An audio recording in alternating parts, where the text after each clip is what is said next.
Baby Pokemon. Just look at those adorable faces.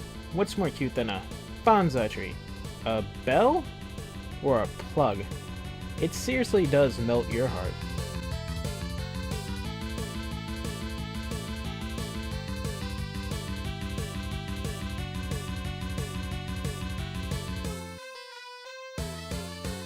Hello Internet, and welcome to my theory, where only I know the cold, hard truth. Pokemon! The game where you raise up cute little monsters to beat the shit out of each other, in an attempt to become the very best like no one ever was. I wanna be the very best, like no one ever was.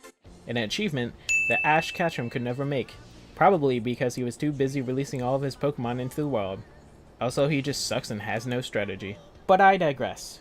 So what is the disturbing truth behind baby Pokemon, you may ask? Well, this may seem hard to believe, but stick with me. Baby Pokemon are all birth defects of their evolutions. But before I get into the nitty-gritty, let's first set the stage for how Pokemon procreate, which is one of the strangest things about the entire Pokemon series to me. So you leave your two Pokemon in a daycare with a daycare couple for a while you go out and train some Pokemon and battle some trainers. You then come back after getting a new gym badge to find that this couple has somehow left your Pokemon unattended long enough that not only have they done the dirty, but apparently the Pokemon's gestation period is literally minutes, as it has already laid an egg. Aw, you know, just like when you leave your kids at the daycare and they get pregnant. But seriously, going off on another tangent, why do all Pokemon lay eggs? And why is the gestation period so short? For now, we can just ignore that for a theory on a later day. Anyways, back to the theory. So why is it that these babies can't breed, yet other basic evolutions can? For example, a Squirtle can, but a Munchlax can't. Let's take a look at what all these babies have in common. Birth defects. They are all just evolutionary failures. Adorable evolutionary failures. But all because they are genetic failures doesn't mean you can't love them. Just look at real life. We got plenty of genetic failures out there that people find it in their hearts to love. You know, people born with certain physical or mental issues like Kanye West or Keemstar. Anyways, the difference between these babies and other basic evolutions is that these defects affect their fertility. Actually, another tangent. How is it that Pokemon are immediately fertile after being born? You'll quickly find this out when you are chain breeding moves to get your desired egg moves onto a competitive Pokemon. Well, that is, if you do it legit, and not be a bitch about it, and just use hacks. Alright, onto the specifics of their defects. Magby's got brain tumors. Just look at his head. He's got at least 6 of them. Wynot's arms are growing from his head. Azurill, on the other hand, doesn't even have arms. Tyrogue's mom got a Falcon Punch to the womb. Igglybuff is an albino, as all pictures of it always has red eyes, just like real albinos, whereas Jiggly and Wiggly, Puff and Tuff have green. Smoochum is attempting to become a prostitute, which clearly demonstrates brain damage. Munchlax, well, he's just a midget. So, when you look at what most of these babies have in common, is that their parents were on incense. Otherwise, a normal, healthy grown evolution is produced. So basically, while the parents are hitting the hard drugs, they produce an unhealthy baby. Sudowoodo is the Tyrone Biggums of the Pokemon world, always busy smoking rocks and looking for their next hit. Snorlax normally spends all of its time eating and sleeping, so it doesn't have time to mate. So you give her some incense that makes her full, so she has enough time to get pounded. It is so unfortunate for Snorlax that the only thing keeping them from craving munchies is some weed incense. It's sort of ironic when you compare it to real life. Even Chansey's line needs to take some stimulants for luck and to keep it happy. I'm gonna take a quick break from the theory to talk about how progressive two of the baby Pokemon are. First, Mime Jr. and Mr. Mime are both male-oriented names, yet half of all of them are female. So good on Mr. Mime for fighting society's norms and coming out as a transvestite. Azurill takes this a step farther. A third of female Azurills change gender upon evolution into a Marill. So half of the male Marills are transgendered. Before continuing, I got to talk about Mr. Mime some more. Mimey likes to hit on Ash's mom. Seriously, take a look at their relationship. He's always hanging around her. Also, Mr. Mime is a terrible mime. He constantly is saying his name and making noises. Just an all-around failure of a mime. Now back to the theory again.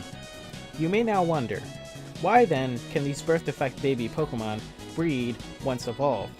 Well, let's take a look at Nidoran. So I theorize that the evolution a Pokemon goes through helps to change its anatomy. So the Nidoran line holds the answer to this puzzle. You see, the female Nidoran line is one of a kind. Only the base Nidoran female can reproduce. Nidorina and Nidoqueen can't. I have two possible reasons for this. The first is that maybe through evolution, the anatomy of the Nidoran changes and it essentially goes through menopause, thus explaining that once it is a Nidorina, it is already too old to reproduce. The other option I came up with is maybe the female Nidoran becomes frigid with old age and stops putting out. You know, just sick of dealing with the male Pokemon's inability to satisfy it or something like that. So in short, all Pokemon are born with the ability to reproduce, except for the birth-affected babies. Oh, and all the legendaries, they're just celibate because they are devout to Arceus, who forbids the legendaries from breeding, except for Heatran, who wants to get some, but honestly, nobody likes him. He's essentially that guy that no one wants to hang out with, so that ain't gonna happen. Pokemon breeding is just strange. No Pokemon breeders on this show actually do any breeding. It's always these darn daycare keepers letting the Pokemon bang.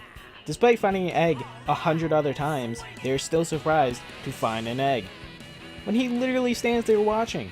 Also, it is stated that no one has ever witnessed Pokemon actually breeding, which I really have to call bullshit on. There's just simply no way, even if we assume the daycare man doesn't watch. There are so many Pokemon and humans that you cannot tell me that not once have they ever caught a herdier helping someone's legs or another Pokemon. So what does a Rattata, a Houndour, and a Goldeen all have in common? Wailord's dick. The most ultimate, confusing thing about Pokemon breeding is how does a Wailord and any small Pokemon like a Skitty breed? You do realize that a blue whale's dork can be like 13 foot, so considering Wailord to be half the length of an actual blue whale, we can still say it would be likely around 7 foot, which is bigger than most of the Pokemon it can breed with. There are around 60 Pokemon who are 7 foot or taller, and most of them are legendaries. After all of that, we have come to the end of this theory. In short, we have looked at the plausible reasons that the baby Pokemon are just birth defects, and that they grow out of them, just like Josh Peck grew out of being fat.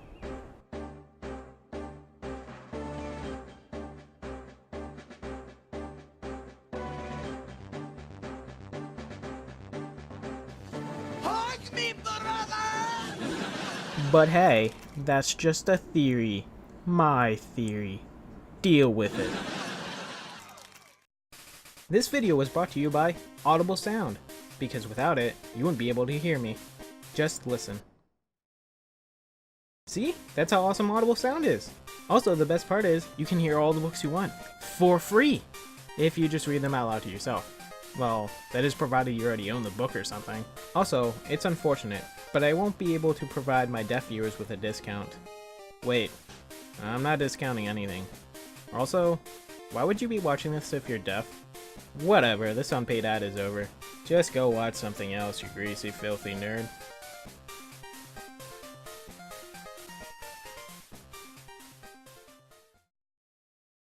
But hey, that's not just a theory, it's my theory. Go fuck yourself.